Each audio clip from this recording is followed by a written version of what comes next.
Hello, ladies and gentlemen. Welcome to Minions of the Zoo.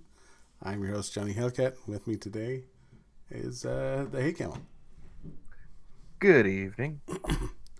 I'm sure Sanguine is on his way. He's I'm keeping aware an that eye we out for him. he's aware that we're updated since we've been all over the place with our schedule. He probably didn't expect you to actually go on time. You probably threw him off by doing that. Yeah, it's funny how he's like, yeah, I'm He in the. he, he, he probably thought he had like another 10 to 15 minutes. Easy. He's like, yeah, I'm in the chat. If you guys, when you guys are ready to go, I'm like, we are long since gone, man.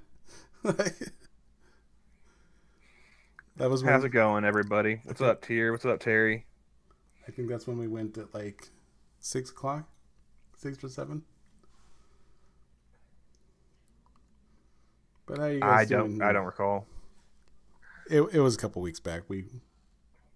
A I've lot slept since then. things have happened. A lot of things. Yep. I did take the bulldog into the vet today. Oh yeah, Yeah, I got the staples from the surgery removed. It has been about 2 weeks since that happened. So it's healing up pretty good.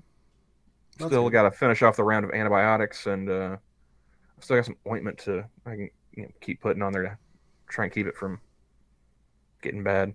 Also got a new shampoo. I've got to start giving her a bath once, twice a week Hmm. with this shampoo for a skin condition. So How is the weather yay! doing down there? So It's fucking cold. okay, I figured it was gonna reach down to there eventually.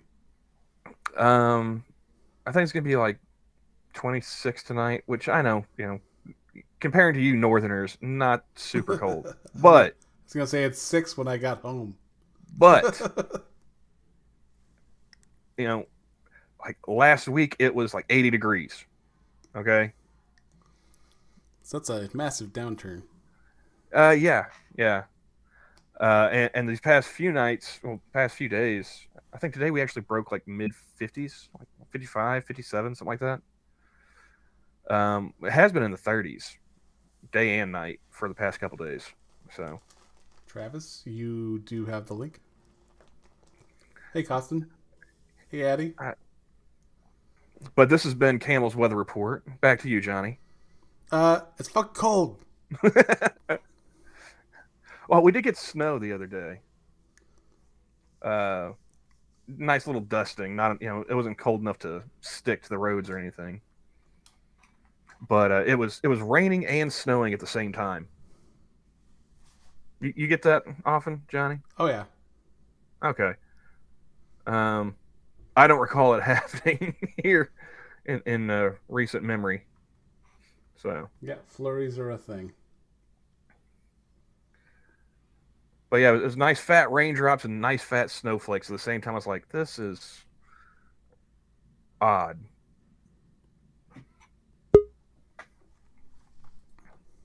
Oh, we should probably have decided who was going to click the button first. Yeah, Huh? probably a good idea. You go ahead and get that one, John. That's all you, buddy. He is not connected. Uh, what's up, Sanguine? Not much. You? There we Oh, go. just shooting the breeze, literally talking about the weather. What's up, Travis? Ah. Alright, not much. Do do do do do do do. Sorry, I had both this and the stream open, and the echo was screwing with my head. Definitely understandable when it comes to that. Yes. And like Hank Campbell has said, the weather down here is terrible. My body is not. My body is not built for. It's not built for weather. I'm an avid indoorsman. You know, I'm just lazy. I am gonna have one of those enjoyable years where I'm gonna have a rough week of customer service calls, and you guys are gonna have a cold snap from hell, and of course because they can't staff anyone at the Oklahoma office I am going to get a day off, and it's going to be great. Nice. Yeah, I'm already experiencing snows. It snowed every day this past week for me. But I'm built for the cold, so my door... Well, not my door, but... Well, technically it is one of my doors. My balcony door is currently open so that I can cool off. So I am loving that aspect. How is your temperature? Temperature is 20-something right now.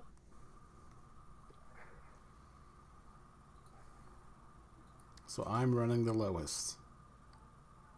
Currently. What's yours? Other than Della, who's going to be toppling me. Last I saw, it was 4. Ooh, nice.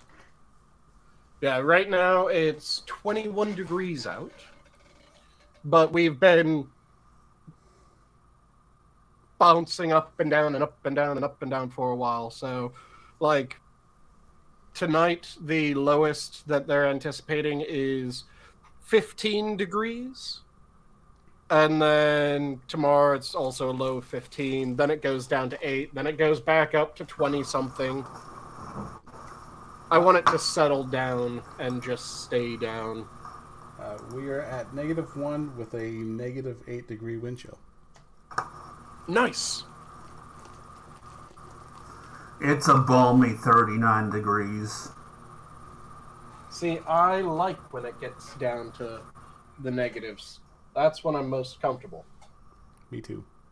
Well, depends on how far down the negatives it gets. What is the lowest down into the negatives that you've remained comfortable? With a wind chill or without? First one, then the other. I'd say with a wind chill, maybe -5. Or without a wind chill. Mm-hmm. With a wind chill, probably not further down. -5 to -10. So, and for that to count as still comfortable, how much did you have to put on in order to deal with those temperatures? Or is that in your shirt sleeves? That is hoodie and shorts. Okay. So, in just work pants and a windbreaker, I was able to take down to the -60 that we had with the wind chill a few years ago. And in just shirt sleeves and my normal pants, without wind chill, I was able to take down into the -30s, -40s, and I was still just walking around fine. Well, Wind is the only thing that cuts through me, so if I have something to take the wind off me, I'm good. yeah, that's about how it works for me. Mainly because my work attire, I have to be wearing pants. Mm-hmm. So it's always funny when I'm like, man, I'm too warm for this. Yeah.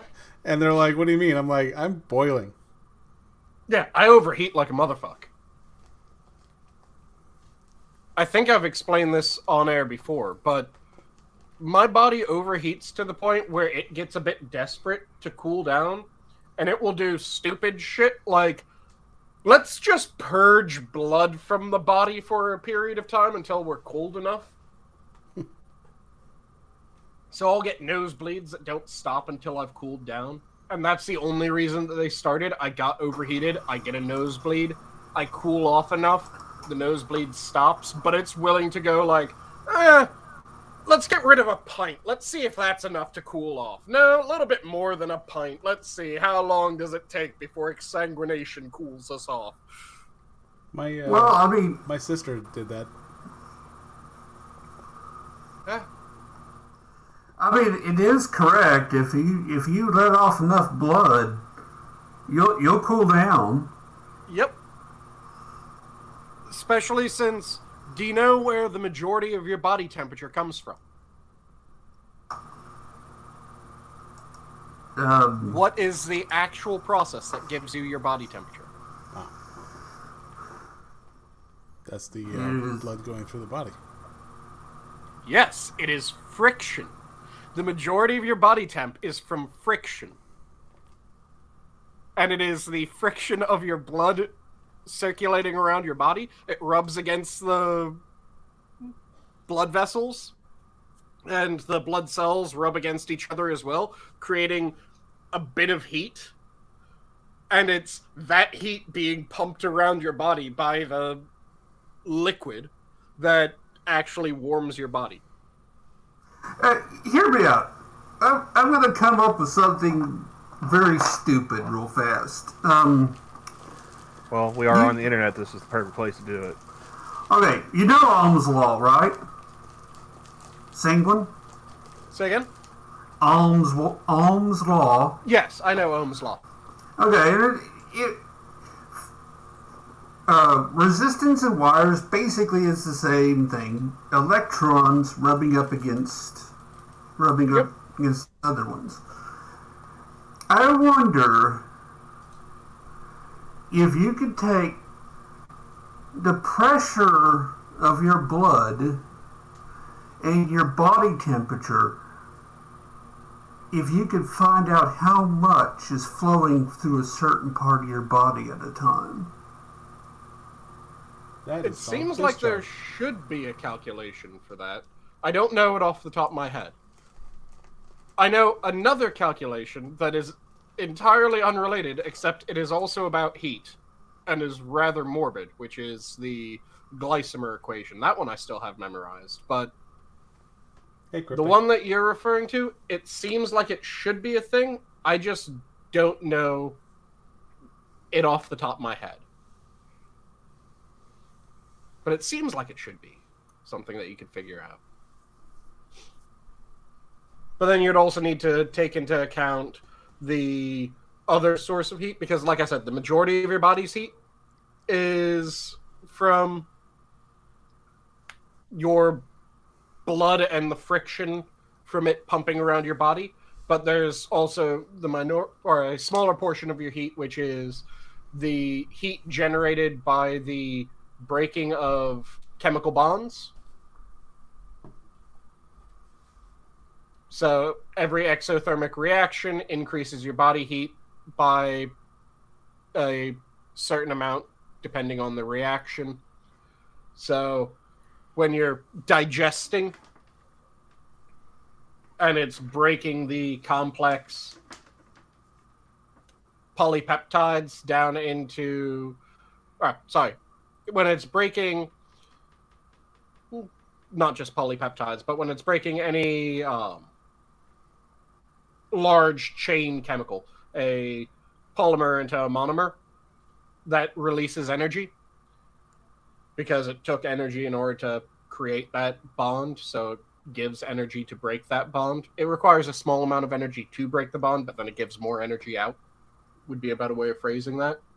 So when you're breaking starches down into sugars, when you're breaking sugars into the atoms that make up the sugars, and converting them effectively into carbon dioxide and water, that all releases energy.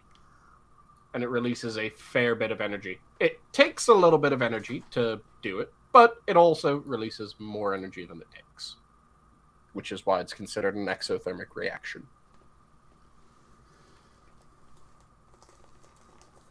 So you'd need to figure out what percent of the body is from the friction. Then you'd need to take that percent of the temperature, or you'd need to figure out how to get the exact amount that was generated by the flow and friction of the blood. Then you could probably take that and figure out the rate of flow given the temp and pressure.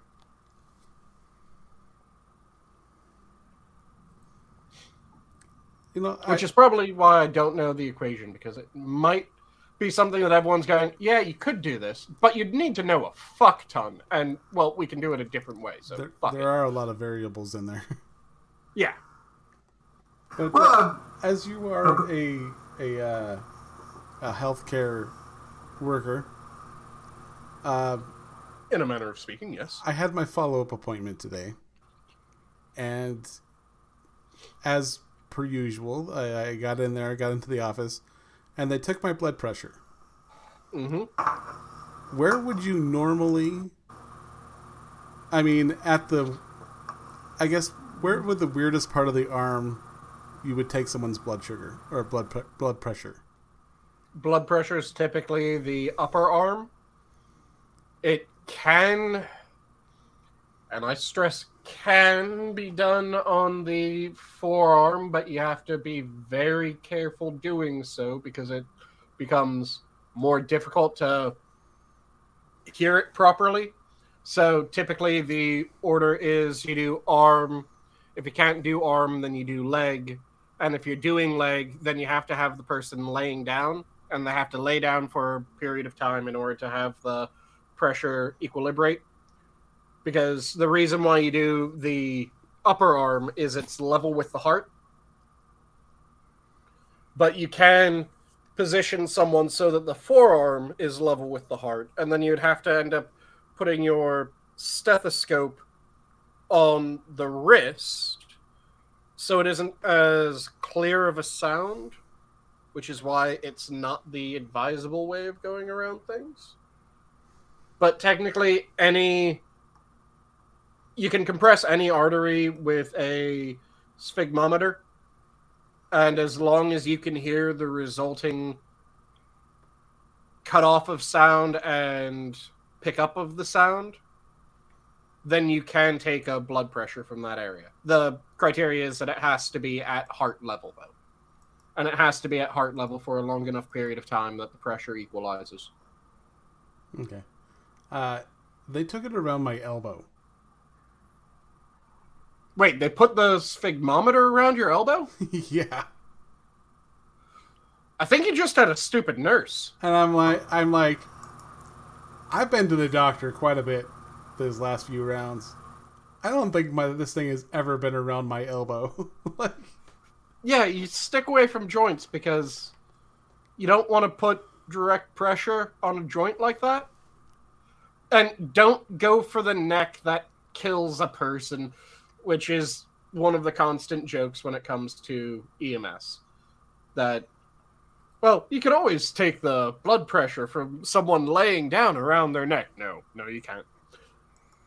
Technically, if you could do it fast enough where you didn't kill a person, then by the most technical of technically correct, yes, you could. Don't. It doesn't really work. You can't do it fast enough. Because it takes just a couple seconds of complete cutoff of blood flow to the brain to cause someone to pass out. That's the reason why a arterial choke causes someone to pass out in, I think it's 4 seconds, versus an airway choke takes a good while. yeah. Yeah, and she took it over my sweater, which I thought was another weird thing. She was using an automated system, right? No, she used the manual. Wait, did she put the stethoscope over your sweater as well? Yeah. Bitch was making up numbers. That's what I thought, because my number was 118/79. Yeah, bitch was making up numbers. Because what you have to do is you have to put your stethoscope somewhere that you can actually hear. So if you're doing upper arm with the sphygmometer, then you put your stethoscope at effectively the crook of the arm, but biasing it towards the bottom head of the bicep. Hey, Tock. And if you put it there, then you get a good clear sound. And you can hear when it gets cut off. You can hear when it gets, well, released again, which is what you need to hear, because there's 2 sound changes that you're looking for when you're doing the sphygmometer. What you need to do is you need to pump up your sphygmometer to the point where you aren't able to hear the lub-dub. So you won't be able to hear the lub-dub originally. You pump it up until you can no longer hear the lub-dub, and then you release it. So as you release the pressure, you take the number that you first begin to hear the lub-dub, and that's the, let's see, it's diastolic systolic. So that's the diastolic pressure. And then you listen for when you can no longer hear the lub-dub, and that's the systolic pressure. Let me make sure that I'm remembering diastolic, systolic. I know how to do it, but So I just want to make sure that I'm remembering the words right. I will bring up a picture of an elbow. And I'll bring it up on both so that at least... Yes, that is indeed an elbow. Now, where they had... They were able to take my pulse from here. Okay, I had those flipped. It's systole is over diastole. So it's the first number is your systolic pressure. Your diastolic is the second number. Okay. That's See, the thing I should have known that it was the opposite, because I was like, yeah, that sounds right. And I always get them mixed up, too. Yeah. Those are the 2 terms that I get mixed up the most. I know which one goes which side of the slash when I'm actually doing it. I just will sometimes call them the wrong name. Yeah. But she held the stethoscope here, where you normally would. Yep. But she had the strap here, and then the other part just like over here, just over my bicep. Not by much, but to the point where when she tightened it, my arm straightened out. So it was that the cuff was slightly overlapping the elbow? Yeah, the cuff, like maybe where this line is. Okay. Maybe a little bit further over. And she just had the stethoscope slightly further down than normal. Yeah, like right about here. Okay. So, yeah. She just misplaced the cuff because you were wearing a fucking sweater. And part of the reason why we remove it is, well, first off, a sweater will dampen the sound, making it more difficult to actually hear what the fuck we're doing. The other reason is you lift the sleeve so that you can actually see where the fuck the arm is, where the joint is, so that you can place the cuff properly. Because you want it up higher when you're placing the sphygmometer. Because you'll want that effectively. The top should be right about where the shoulder goes into the arm. So you know how your shoulder comes to almost a point on the side of your arm? The shoulder muscle.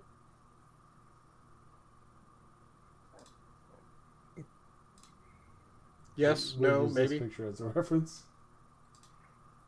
So here. There's the point where the shoulder, so lower it down about see where his sleeve first starts puffing out from the arm?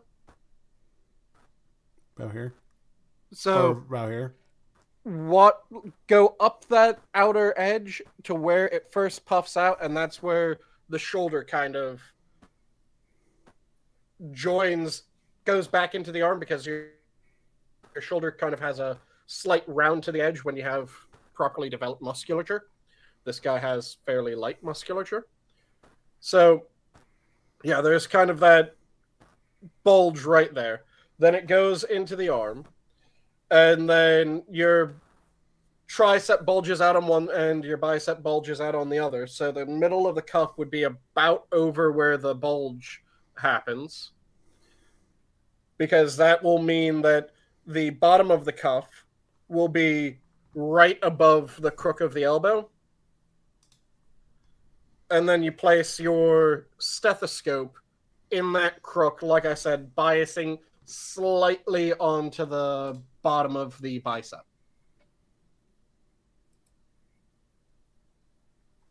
Oh, That makes sense? Yeah.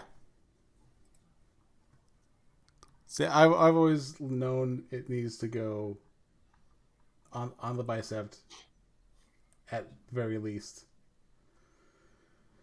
Kind of the middle of the sphygmometer cuff is the middle of your bicep. Yeah. And then they take your blood pressure, or The stethoscope goes in the crook. right about there, yeah. Yep. And like I said, normally it's biased slightly up onto the bicep, because that gives you a nice clear sound.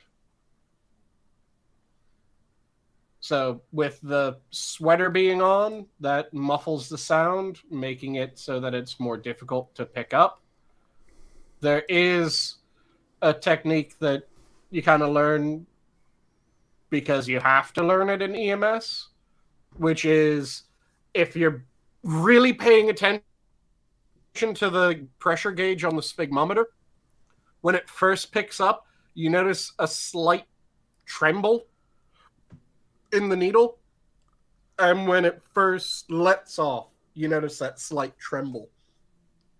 So you can use that to also guide you if you're in the back of an ambulance where the sirens are going and just all the fucking noise is happening around you.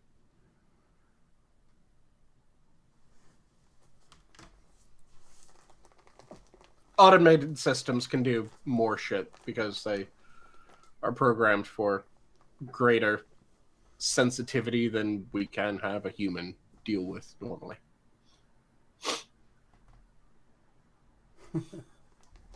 I don't wear trench coats.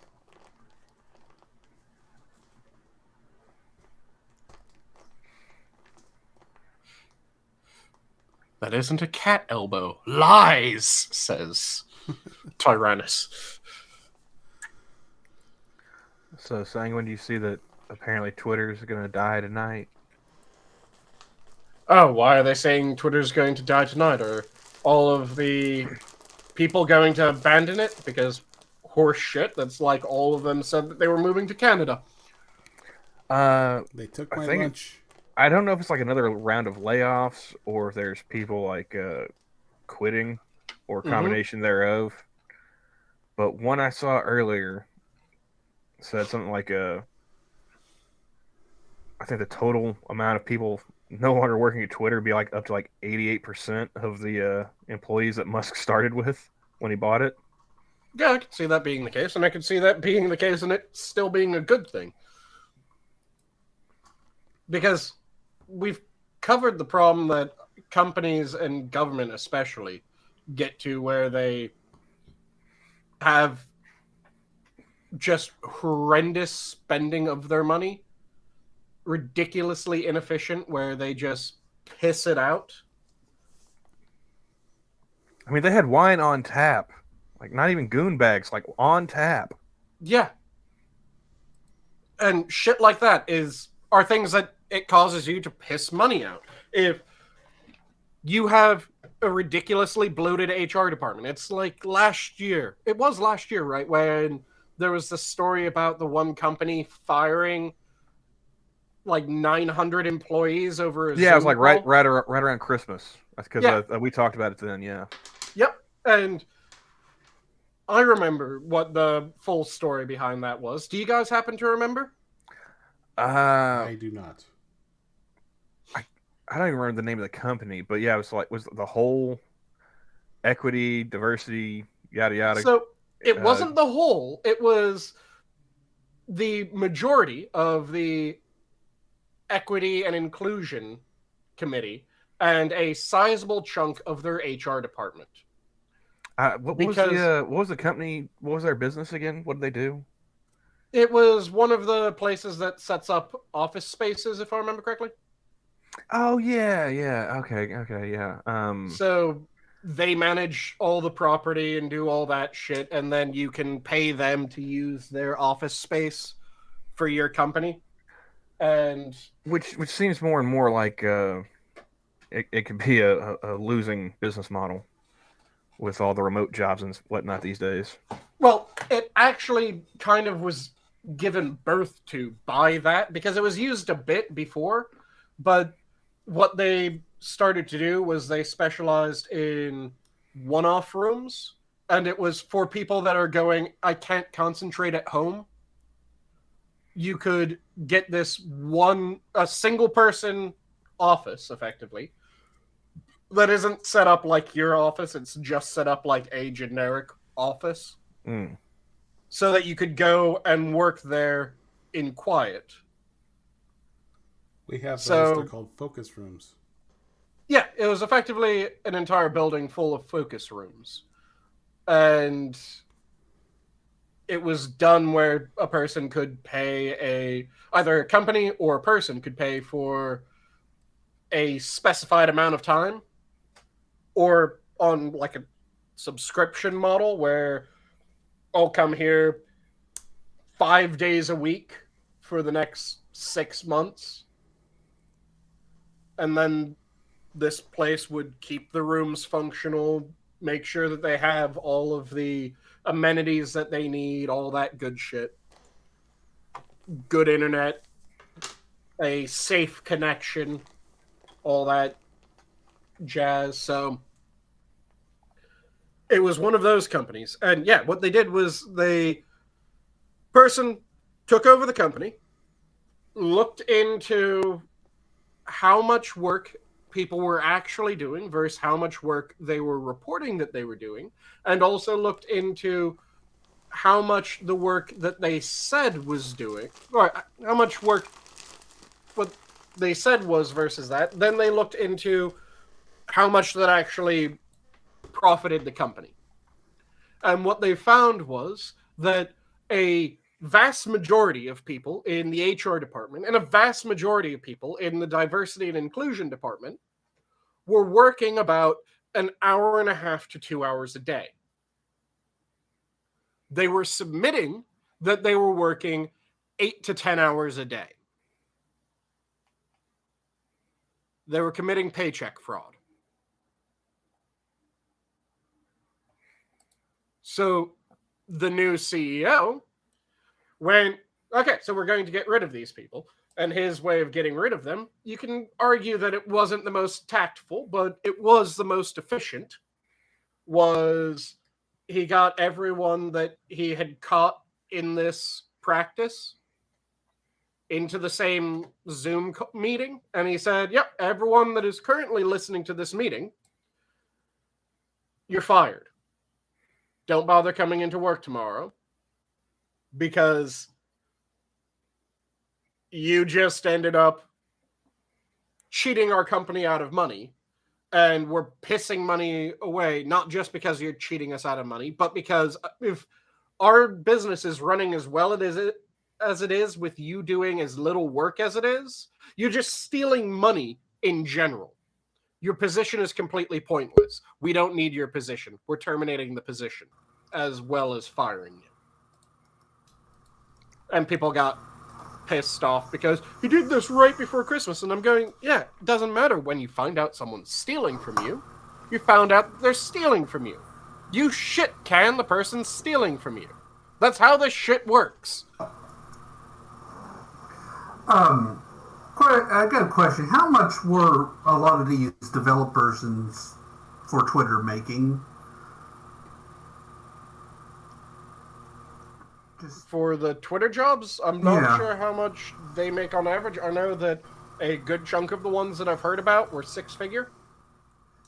Okay. Hey, Camel, what would you do if you had a 6-figure job? 2 chicks at the same time. Yeah. So that I means, couldn't help it. I had to make the reference. Yep. So you'd work for FTX. I don't know. From what I've seen of their roster, I would have to respectfully decline. Are those considered chicks? I think one of them is. I haven't Careful now. really dug around in that situation. I'm not all that interested. Careful now, they might charge you in a different country. Somebody is they're dropping a sex film. There's a lot of porn in the world. I don't need to see that. You know, there's quite a selection before you get down to that.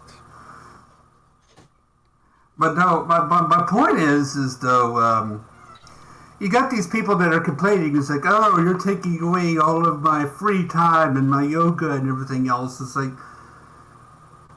there's people out there that have to stand for 8 hours a day and make a fraction of what you do. And 8 hours. There's some people who stand for 12 plus. Yeah.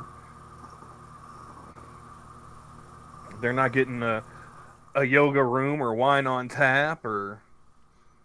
Okay, so looking through Indeed, it says the average salaries at Twitter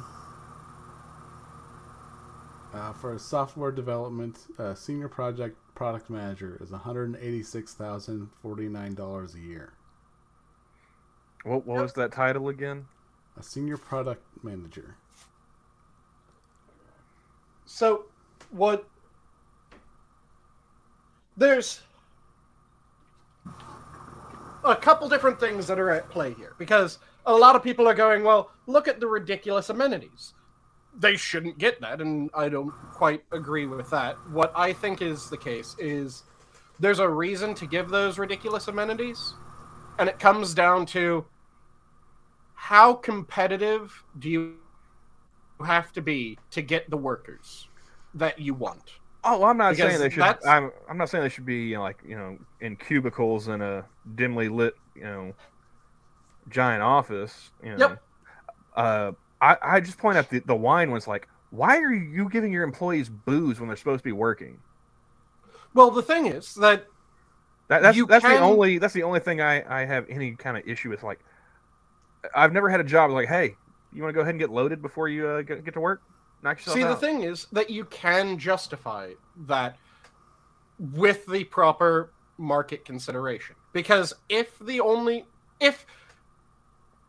way that you can attract the workers that would best serve you is by offering a ridiculous benefit like that, then absolutely, you offer that benefit. But the thing is that it feels like a lot of these places went way overboard what was actually needed in order to get the workers that they were looking for. And they just started pissing money away because they don't realize that just like fucking everything else in this world, it has marginal utility. You offer benefits for a purpose. You don't just offer benefits to offer benefits. When this is one of the things that created the middle class. One of the people that often credited with the creation of the middle class was Ford.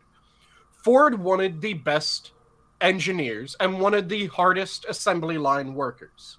So what Ford did was he increased the pay so that he had his pick of whoever the fuck he wanted because he was paying more than his competitors.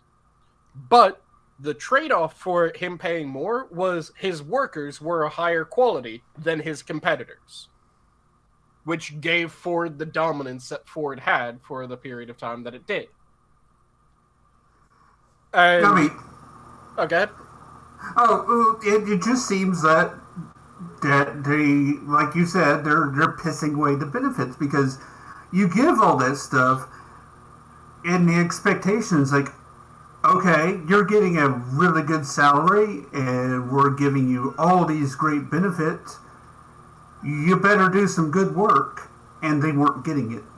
Yep. And that's the thing that I was saying, that there's marginal utility. And a lot of people completely it seems like people are trying to deny that marginal utility is a thing, because it's not that, well, we should increase this because it gets a result that we want, and then the moment that it stops getting the result that we want or starts trailing off, we should Someone wants to be on film. cut that off, because that's what marginal utility is. Marginal utility means that as you increase something, when you first start to increase it, it has a massive benefit. As you increase it, its benefit starts to decrease until a certain point where any increase yields effectively no increase in what you're trying to improve. And you get this with pay. Because if you pay too little, then you don't get the workers that are the best workers. If you pay massively over what you need to, well, you are already getting the best workers at half that. So let's say you're paying 3 times what you need to in order to get the best workers. That doesn't increase the quality of your workers any, because you already topped out the quality of workers by 3 times over.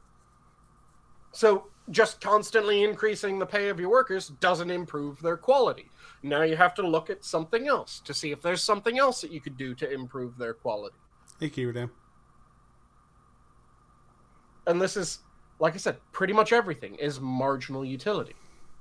Because there's a certain point where having more police officers on the force does not yield an increased quality of policing. There's a certain point where having more managers does not mean that your business is doing better. And people ignore this with managers all the time because places become just completely burdened by managerial staff. There's a certain number of managers that you need. Absolutely. Because if you have no managers and then you get one manager, if they're a good manager, your productivity skyrockets. If you're still below the level of management that you need and you add another manager, then again, it increases massively. If you are still below and you add a third, it increases again. If you find out that you need 3 managers because that's when the increases happened, and then you add a 4th and nothing happens, and then you add a 5th and nothing happens, and then you add a 6th and nothing happens, and a 7th and nothing happens, and an 8th and nothing happens, and you just keep on tacking on managers trying to get that massive increase that you had with the first fucking 3, you're just pissing money out. And it's the same thing when it comes to benefits. You increase your benefits in order to attract the client, or in order to attract, not the clients, but in order to attract the personnel that you want. And when you reach a point where you're already attracting the optimum personnel, increasing benefits past that point doesn't make sense because you've already topped out. Go to something else. Figure out something else that still has utility, because you've just hit the tipping point of marginal utility and it doesn't do a goddamn thing past that.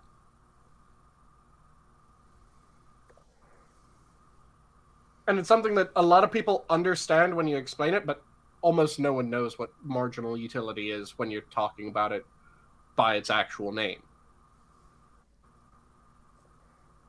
And I think part of the thing is that first people need to know the name so that then they can talk about it every time that they're going, should we do this? Okay, let's it look just sounds at like that its age-old utility. question, is the juice worth the squeeze? Yeah, it functionally is. That is functionally the question. Because if you already have 6 gallons of juice, is it worth squeezing a 7th gallon? If you aren't selling it, fuck no. You already have 6. Drink your 6, then squeeze some more.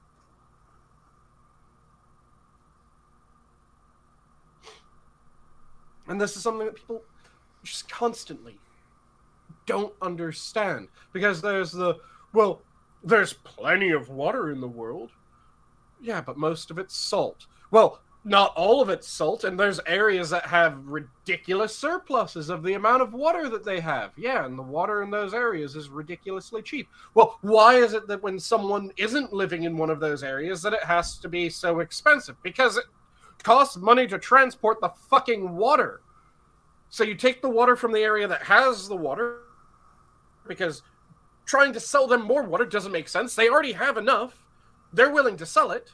And you take it to an area where it has a bigger impact. Because there's a high demand with low supply, the price goes up. Supply and demand, motherfucker. It is effectively the marginal utility in another form. The weird thing is that you just reminded me of something I found out the other day.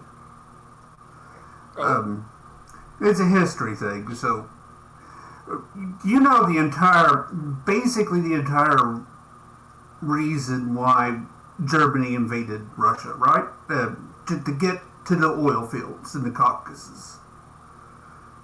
I mean, there's a lot of... During World War II. Yes. Well, it was two-part. That is the tactical reason. There was also the political reason. Well, the oil is the important part of this story. So the Russians have humongous, and they still do, have humongous oil resources, and Germany needed them. But here's the weird... the third or fourth largest supply. Yeah. But here's the weird thing about it. When because of Lend-Lease, because of the efficiencies that we had here, yep. Despite Russia having so much oil right there, it was actually cheaper for us to refine it, to drill, refine it, and then ship it to Russia than it was for Russia to pull it out and refine it themselves. Yep. And okay. That always, when I heard that, I'm like, nobody ever brings that up when they talk about how bad communism was. Yeah, it's one of those things that when you look at World War II, I've talked about this before, how much it pisses me off when people go, well, when you think about World War II, it was really the Soviets carried everyone on their back. No. When you actually know the history of World War II, America bankrolled every other nation in that was on the Allied side, and pretty much every other nation would have fallen had not America been bankrolling it.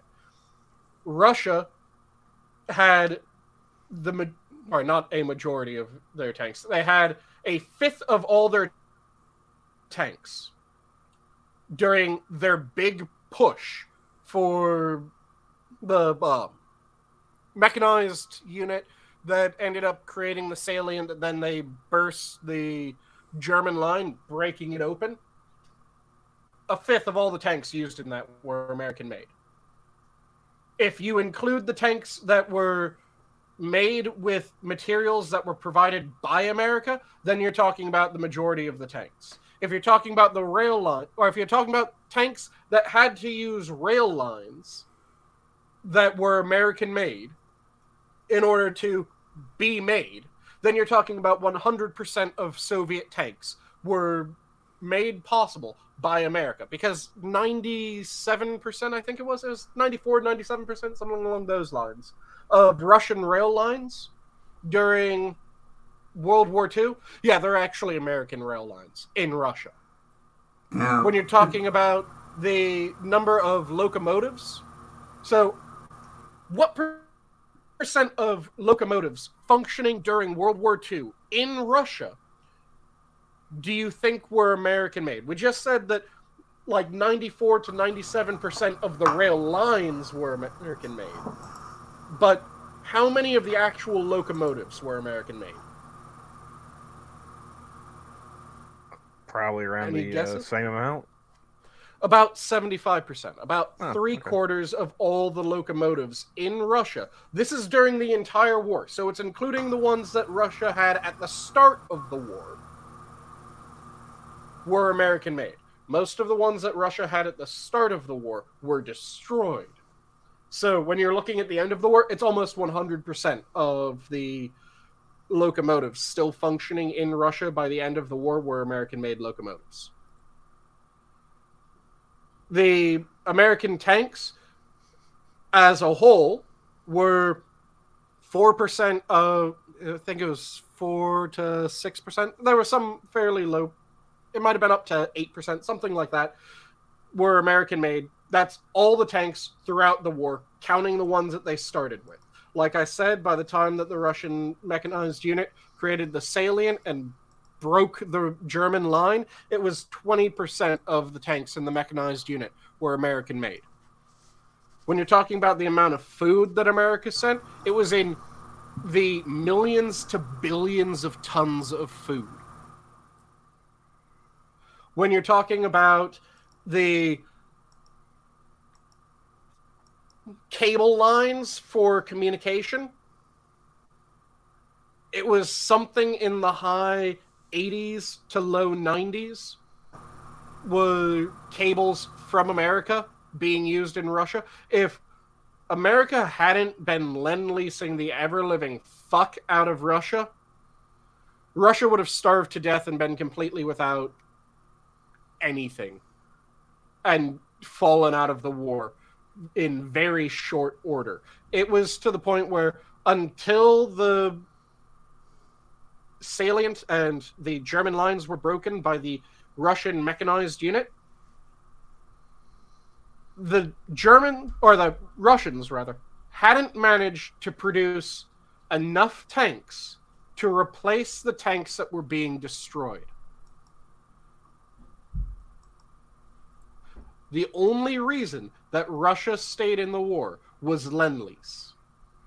The UK was in a little bit better of a place, but it was still heavily reliant upon Lend-Lease. We know about that. We learn about that in history classes all the fucking time. Because when we talk about Lend-Lease, it's always Lend-Lease to the UK.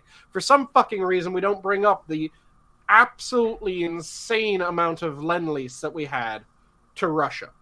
And nobody mentions how we made the British repay their Lend-Lease, and we forgave a bunch of the Russian.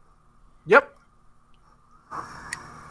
And also, the English also Lend-Leased to the Russians in a interesting manner, because for a while, Russia's only aircraft carrier was actually a UK aircraft carrier that was on loan. The 2 points I got here on this. Whenever I described it when I was a history major, I've had a lot of. I always said that the major allies were the America was the arsenal, Britain was the logistics, and Russia was the meat grinder. Yep. But each of them had their part to play, and the thing is that America could have taken on more roles in the war, and it did later on. There's a reason why Italy ended up happening after the US joined in. There's a reason why D-Day actually went off successfully. And a large chunk of that was America. When we started throwing our weight into shit, it started happening. Yeah. And the other point I have is, this one might be a little controversial, but I'll throw it out there for y'all. I think that everyone would have been in a better position in the last half of the if we had given Patton his head? No, I mean, if we would have been in a better position in the last half of the 20th century if we would have forgiven the British loans. See, I don't know if I agree with that. What I will say is that we would have been in a far better position if we had given Patton his head. If we had listened to Patton, we would be in a better place. And then, not only would we been in a better place if we had listened to Patton, but if we had also listened to MacArthur, we would have been in a better place. Because you Didn't guys MacArthur know, want to nuke Korea? MacArthur wanted to win Korea. He didn't want to just return it to the status quo. And he was saying that if it took nuking China, I think was his target that he said, if it took nuking China, then so fucking be it. But his main thing was, this is a war that we can actually win. And he put his fucking money where his mouth was when he was sent in order to push the North Koreans back. He pushed them back. Do you know how far he pushed them back? To China? Fuck yes, he did. And then he was ordered to withdraw to the parallel.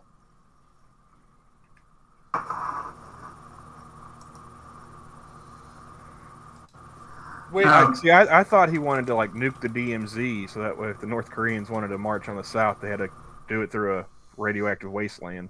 oh, that was his second thing. So his first thing was, we can win this war. Let's just fucking win it.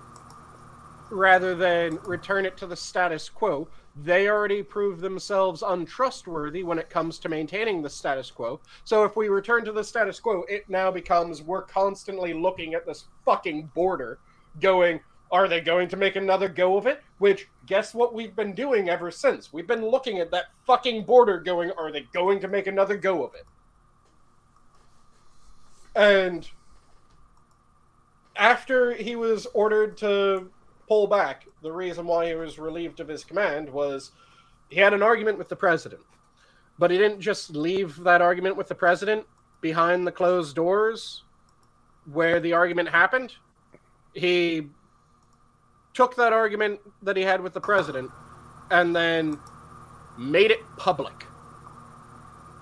And that was also when he was advocating for, since we've already decided that we aren't going to win the fucker, we're just going to return it back to the status quo. Let's at least make the status quo that much more dangerous. Let's make it so it sticks that much better. Because it's already been broken once. Why the fuck are we trusting them not to break it again? Nuke this shit so that it's now dangerous for them to break it. And that was where he fucked up. Because, you know, just like the Twitter employee from this past week learned, you don't badmouth your boss in public. I think multiple Twitter employees have learned that over the course of the past week or two. True, I don't think this is a one-off case. I think people really needed that bought lesson instead of taught lesson. You know, Yep. or vice versa. Strike that. Reverse it. Because, yeah, that was where MacArthur fucked up. He had a point in everything up until we did that. Because, yes, we should have actually just fucking finished the war. We shouldn't have pulled back. There were arguments for either side. It seems like he has the better argument in hindsight. But that is slightly unfair because they weren't dealing with it in hindsight. They were dealing with it as it's happening. So I admit that, and I'm willing to go, yep, they both had arguments on either side. So it's, they had to pick one and they had to go for it.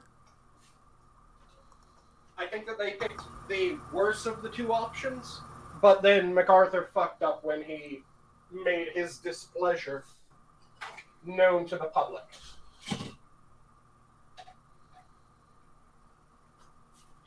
But Patton had a very similar thing, though Patton didn't make himself known to the public.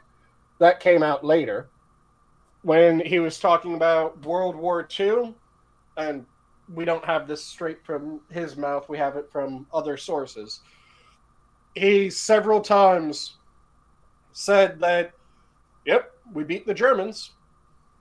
Now can I actually be turned loose on our actual enemy? Because he viewed the biggest threat to be the Soviets. He said that the Soviets would cause untold harm. Well, yeah, you just said we armed and supplied them. I mean, this has been a kind of a theme for the United States. They'll be the we give somebody Jesus. guns, and it turns around and bites us in the ass. Maybe we should stop doing that. The thing is that it doesn't have to work out that way. It's just we've been giving. We have this idea, and it's from a phrase that everyone fucking knows that really needs a modification. Because everyone's heard the phrase, the enemy of my enemy. They always finish it out by, is my friend. The better way of phrasing it, to my mind, is the enemy of my enemy. Not necessarily my enemy, not necessarily my friend. Let's find out. So, anybody want to take a start a betting pool on how long it takes for one of those Ukrainian weapons to be used against us? I give it like 2 years. I mean, well, we funded the Mujahideen in Afghanistan from what, the 70s to 80? Yeah. So a decade. So I say we got another 8-9 years of funneling arms to them, and probably 20 after that before takes a chunk out of the gluteus. So the time scale to me depends on the ultimate outcome, but the result is the same either way to my mind, because either way it's going to be sold to Chechens. Yeah, I didn't figure it would stay in the hands of Ukrainians, but Oh no, it'll be sold to Chechens. Chechens. Chechens. I've heard it either way. Chickens. What? And most specifically, it's No, going... I was wondering if those were the same thing or if those were separate things. Oh yeah, Chechens, Chechens, same thing. Okay. I was like, did I miss They're some from obscure? Did I miss some obscure small country somewhere smack in the middle of Eurasia? Oh no, they're from Chechnya, which is part of. That's the one that's part of Georgia, if I remember correctly. Okay. And that's Georgia the country, not Georgia the state. Since we're talking about the military-industrial complex, This is a perfect time to say, hi, Assassin, how's it going? hello. With everything that's going on in the world right now, how is Boeing Defense losing money?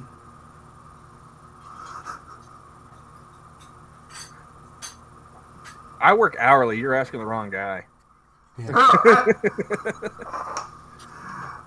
I'm not a big picture dude. I can't answer that question, Travis. Sorry.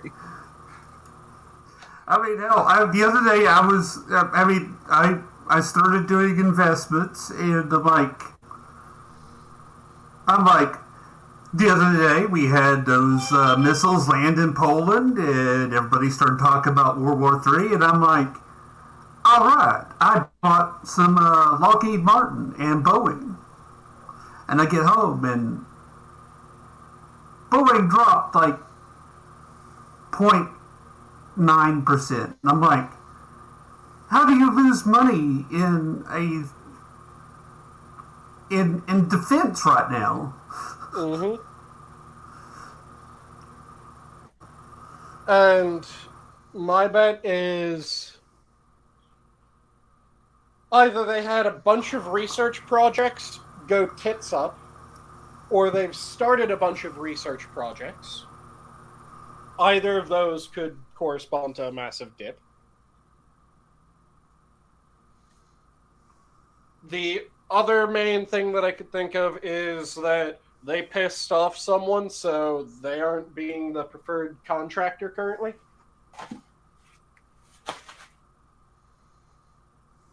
Because I haven't been looking into who's getting all the contracts.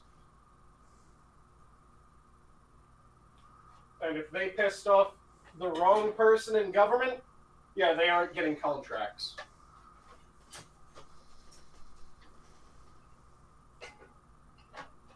Which is always the annoying thing, because there's...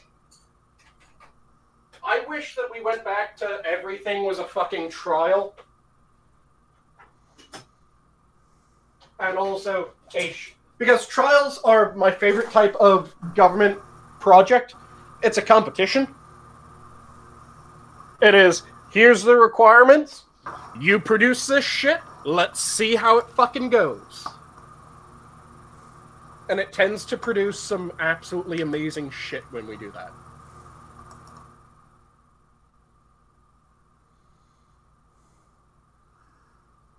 I mean,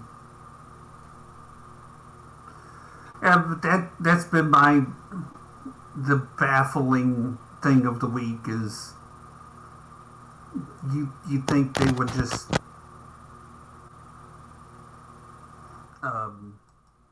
Exactly, Tyrannus. It's that the enemy of your enemy can be a temporary bedfellow, shall we phrase it?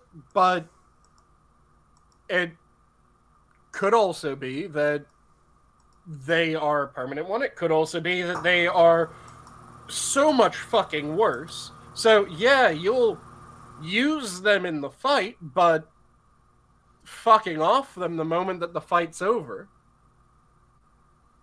And that's an important thing to know, which category they're in. The Soviet Union should have been in the category of, yeah, we'll keep you in the fight enough that you'll stay in the fight and you'll bleed them white, but we're going to just keep you in the fight so that you're bled white at the same time, so that once we're done with them, you're easy pickings.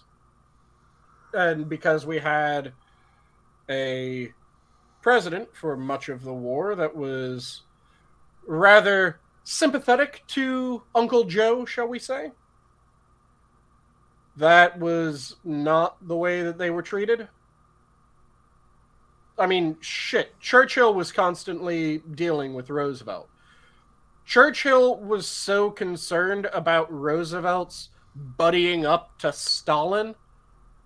During the war, Churchill sent English special operators, shall we phrase it that way, to sever the direct cable between the US and Russia, so that all Russian communication to the US then had to pass through England first, or through some other nation, rather than having that direct line, because he was so concerned that, holy shit, Roosevelt, why the fuck are you trying to suck off Stalin?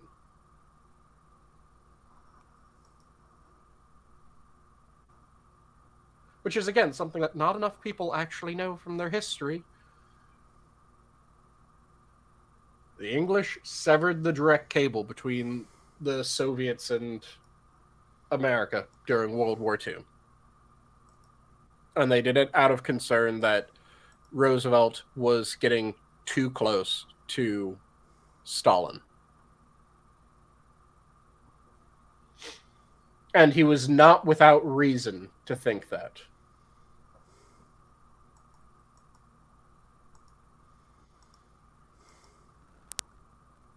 You okay over there, Johnny? Yeah.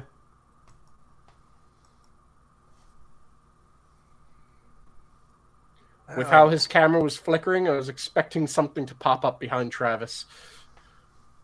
I'm having bad. You haven't watched any videotapes recently, have you, Travis? You know, like in the last 7 days or so, anything like that. Any chicks with really long hair always covers their face? Walking like on all fours. Well, you know, I watch We might be videos like that describing every other night. sorts. I was about to say we might be describing other sorts of videos to him now.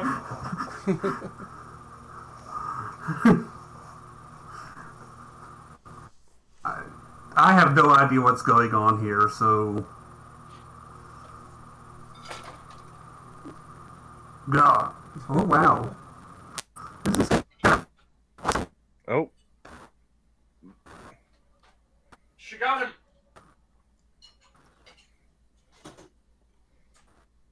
I'm just waiting for the jump scare.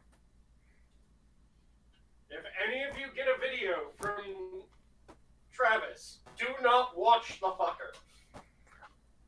No, I've got. I have inherited plenty of VHS tapes that I have to watch beforehand, so that's going way down in the queue. Be very careful while watching those as well. I don't know why I would need to take precautions watching like Blue Hawaii or anything. Oh, those sorts. I thought you were saying home videos. Oh God, no. Those were the sorts that I was saying be very careful about. No, those would have gotten wiped like with a magnet automatically. Like I wouldn't have taken any chances. Don't want to find out how your parents were sired? No. I mean that would have been like like that wouldn't have even been VHS. That would have been like like 8mm or something. I'm not. Babies and you. Do. Well, no, like I'm just saying, like I saw that Nicolas Cage movie. I am not taking any chances, no sir. I'm trying to remember the name of the silhouette device where it was a wheel that had a bunch of slits in the outside that you would look through the slits, start the wheel spinning, and it was just a bunch of pictures on the inside of the wheel. So as it's spinning, I have one of those. Yeah. Yes. I do not. You had to start describing it, and it just went straight in my brain. Yeah, I'm trying to remember the name as well because like it was Magic Window or something like that. It was right as I was about to say the name of it. It just zipped out of my head as quick as it could, and I'm going, "Fuck! God damn it! What's it called?" But yeah, that would be how those videos would be. So at least you don't get sound, unless there's a wax cylinder with it. Yeah, I'm not going through that kind of effort. Not going to pull out the Edison phonograph with the wax cylinder and nah. then time the sound to the exact point that you started spinning. Assassin and Travis are both saying zoetrope. Yes.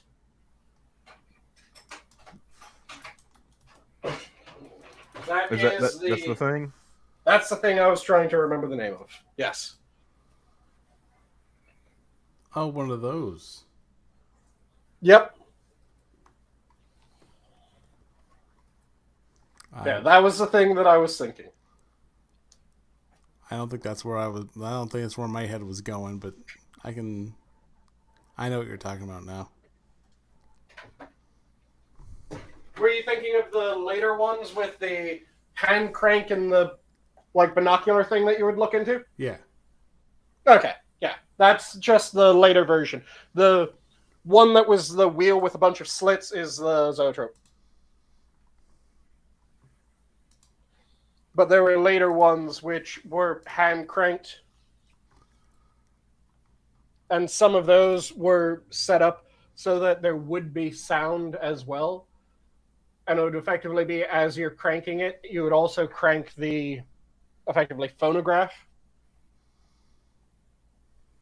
So that the phonograph would play at the same time as the video. Rather ingenious when you think about the engineering of it.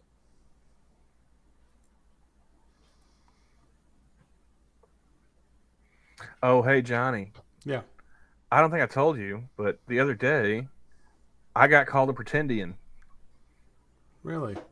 Yeah. Because, what was it, Now This tweeted out about like how there's still 2,000 or so sports teams in the U.S. that have Native American mascots. Yeah. And You said you didn't give a shit? some consider it dehumanizing. I put a reply since like, yeah, once all these mascots are gone, the same activists will turn around and complain about there being a lack of representation. See, what I really want to have happen is if there is a name change, okay. So you want the Indians to no longer be named the Indians? Okay, welcome the Woad Raiders.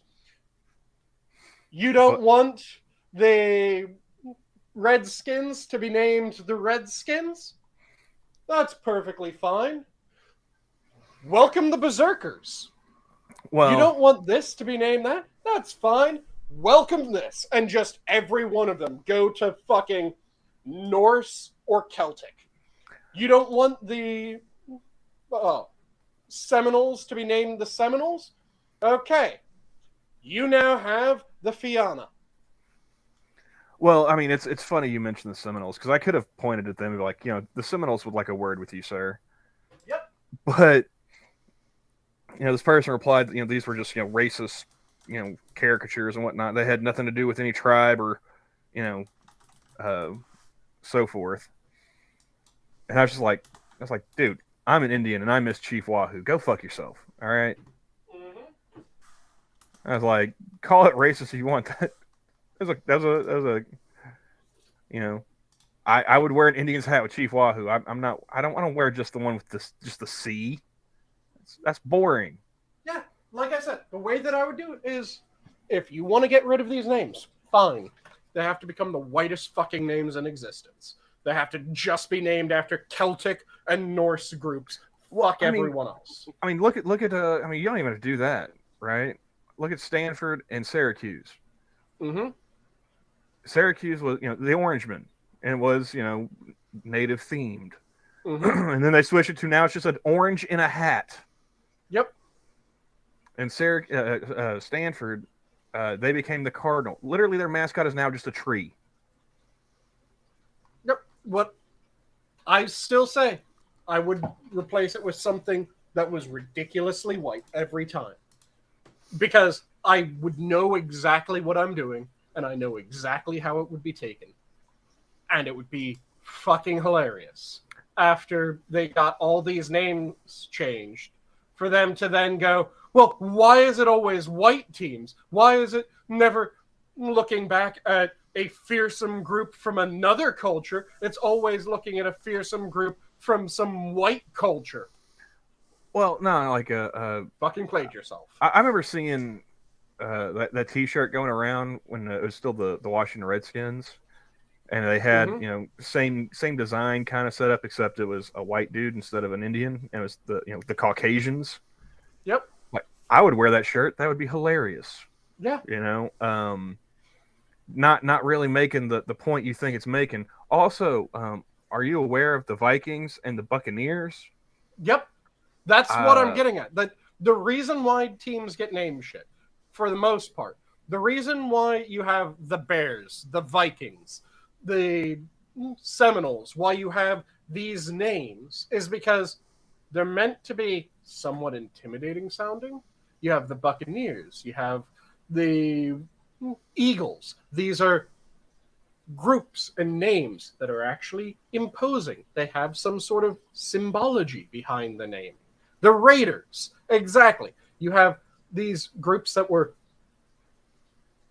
physical powerhouses. There's some exceptions, because I don't think anyone's particularly terrified of dolphins, though, given their propensity to rape. Maybe people should be. But as a whole, team names tend to be things that are meant to be imposing sounding. I mean, not always. I mean, you got the San Diego Padres. Like I said, there's some exceptions. But you have the Fighting Irish. You have the Vikings. You have the Bears. You have the Timberwolves. You have the Browns. I never understood the Browns. I mean, isn't the Browns brown bears? Is it supposed to be a brown bear? Let me quickly double check. I think the Browns were originally brown bears. Well, they really got the short end of the stick when it came to shortening that name down.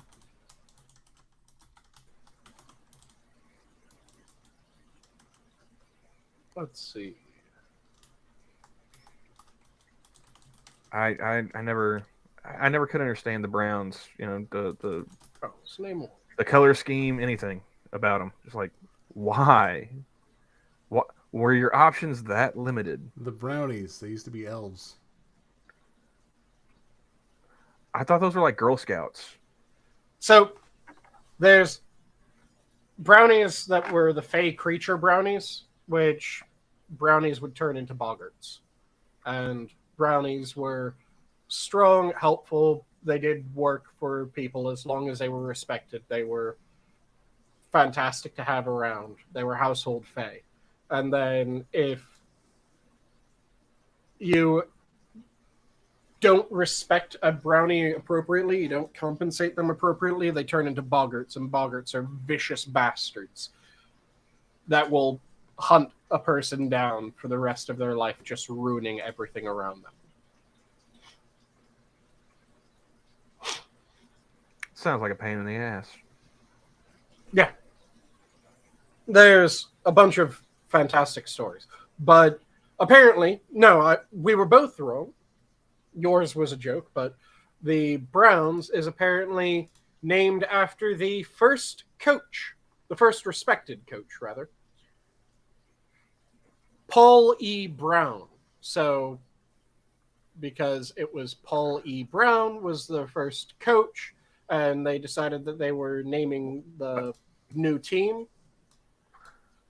Wait, they named the team after him while he was coaching, or after he was done this coaching? is What was after. the mascot before? What was the mascot when he was coaching? Why wasn't that good enough? I'm trying to find that out. Because this is why I never got down with the Browns, because like I always have too many questions. So the name was given to respect the first coach, Paul E. Brown. Was this the first coach of... Was it named after him while he was the first coach? Because it said that it was... What do you want to bet, Johnny? They had like some badass mascot, and they're like, you know what? We'll name it after Paul.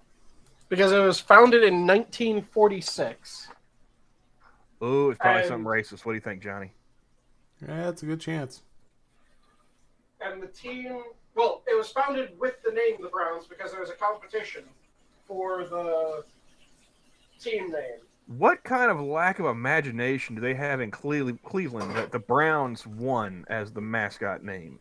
Like I said, it was apparently to show respect for Paul E. Brown, but I'm trying to figure out how he was respected so much that they named the fucking team after him. I mean, he must have like saved a baby from a house fire or something. It couldn't have had been something related to the actual football, because what the hell? So I'm trying to find more information on this. Let's see here. So that I can... Paul Brown, who coached Bill Walsh, once called the father of modern football, was the team's namesake and first coach. Yeah, he was the team's first coach. But he was already a beloved coach. So I'm trying to figure out what he coached before the Browns. Because it sounds like he was coaching something. They really liked the guy. I'm with Green Badger. I think this was a Bodie McBoatface type scenario. It might be, but they open it to the public. You know, they let the people have a voice, and they chose the juvenile. Oh, that sounds like doo-doo.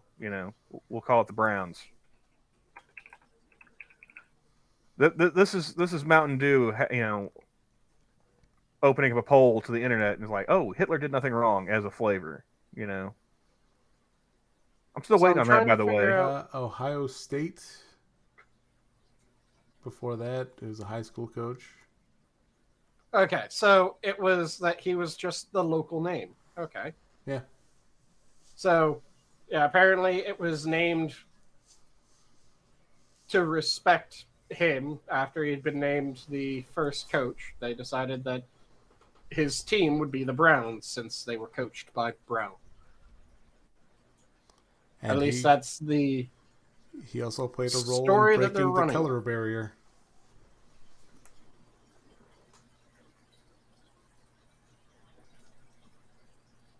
Yeah, that seems to be the story behind that.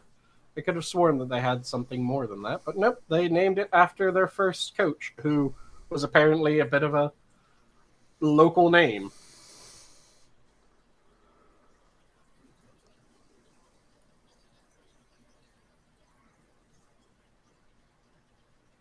But yeah, for the most part, most teams are named after something imposing. The New Orleans Pelicans. For the most part, goddammit. I've already named that the Dolphins is an exception. I've agreed that there are. Well, I mean, you also have the rule. caveat that they're rapists, so that could actually play in their favor of being imposing. But think about the vast majority of team names, school team names, and professional team names. It's most often something that has some element of danger to it. The Oregon State Beavers. The exception standing out because they are... Okay, what the fuck were they thinking? Beavers, Pelicans, Dolphins, these are noted fucking exceptions. I'm sure I can keep going. Like, just give me a minute. I'm sure I can think of some other ones off the top of my head without Googling.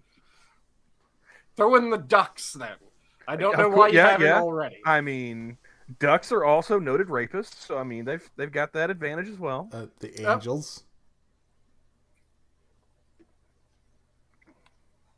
Angels are known to have a martial element in the old traditions. I mean, they turned cities into salt. I mean, come on. Yeah. That's pretty scary. Yeah. But really? Have they really? I'll go back to an old one, the Houston Oilers. That was more just a... So, I would say that there's two major naming traditions when it comes to teams. You have names that are meant to sound imposing, and you have names that are meant to harken back to the area. So, you have the names... Green Badger does have a good point. The Utah Jazz. Nobody plays jazz in Utah. We know this. Well, Utah doesn't allow music. You have names that harken back to the area. The Which Los that Angeles would be Lakers. I mean, the Browns, the Packers, and shit like that harkens back to the area or some known figure in the area. And then you have the imposing names. Those are the two main categories of team names. yeah, but it just gets muddled up then when you have those teams move to a different locality. Yep. Like the Jazz and the Lakers. Or the Browns. Yep. Well, I mean, when the Browns moved, they changed their name, so... Yeah. But yeah, that And they started becomes winning Super Bowls, too. another good example of a team that had a name due to where it was from, the Steelers. Mm-hmm. Because speaking of Pittsburgh, the Penguins. Yeah. Yep. But yeah, there's noted exceptions. I made allowance for them at the start of this. I'm But just I going to keep stand by needling that my- point, though. And that list keeps growing. Here, Especially Travis, the newer teams. Absolutely. Travis, he reminded me, kind of, University of South Carolina, the Gamecocks. I'd say that's probably something related to the area. I mean, it's literally fighting chickens is their team mascot. Yep.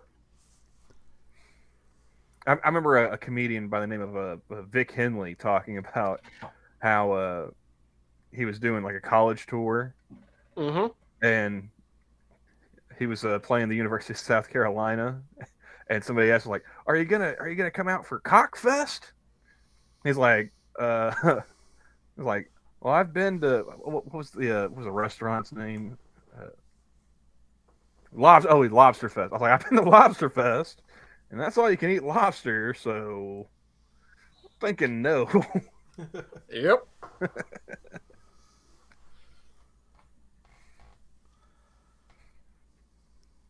Yeah, I am not sure about you guys, but I'm starting to fade pretty hard. Well, now I'm just thinking of a ridiculous team name if I were to ever start my own sports franchise. But yeah, Okay. I Green- stand Green by Badger. Yeah, the Red Wings. I was like, yeah, explain that one. trying to remember which area they're from. Detroit. I'm trying to remember if they were always from Detroit or if they were founded someplace else. No idea.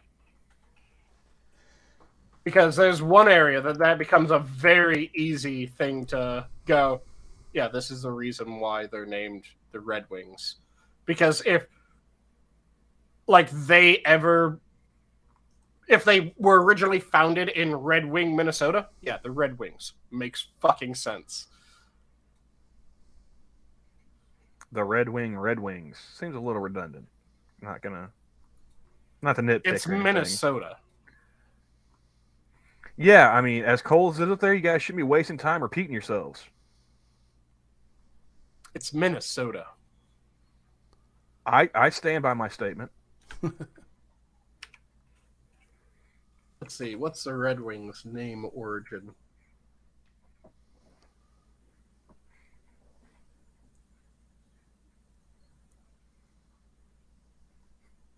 Bet you they wish they were somewhere else.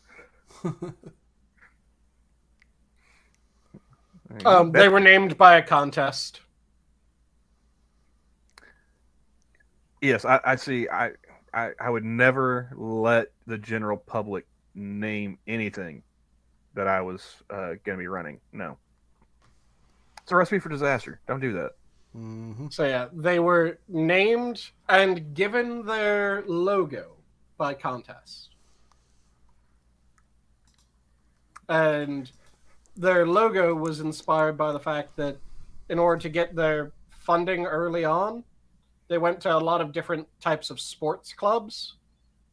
And one of the major ones that dumped money into their founding was the cycling club. So, And one asshole there just had to make a period joke, and here we are decades later. you had that, and then they did the wheel to represent that, and then one of the other clubs had something that was related to wings, and then those two were combined. They then had a logo competition. The winged wheel won that and became worn by all MAAA athletes. And then when the name competition came out, people looked at the logo, which was a red wheel with wings, and they went, the Red Wings. So that was apparently the origin of Red Wings. I like my version better. But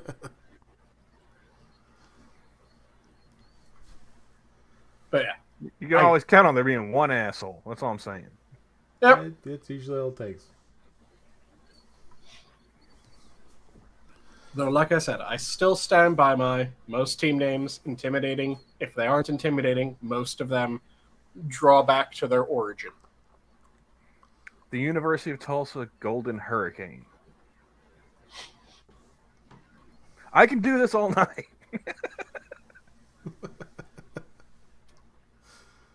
Golden Hurricane, that must be a R. Kelly reference. God, I hope not. But yeah, we're getting there. We're gonna go with parting thoughts. Sanguine. I'll leave off with my standard. If you're passionate about something, make sure that you devour it. Don't let it devour you, unlike Camel has just done with team names. Camel? If R. Kelly tries to pee on you and you don't want to get peed on, just move out the way. I was really expecting you to tie it back and say, don't move to Tulsa. Well, I mean, that goes without saying, so yeah. And I will go with the one from Dennis Farina. Don't go to London. which is a Nice. it's a what the hell's that movie? Snatch. Snatch. That's Speaking of Guy Ritchie, I finally got around to watching The Gentleman the other day. The Gentleman. Yeah, that's a good one. It's got Matthew McConaughey, Charlie Hunnam, and Hugh Grant. Oh yeah, that one. Yeah, I enjoyed it. All right. Well, on that note, the zoo is closed. Have a good night, everyone. Bye, everybody. Have a good night, all.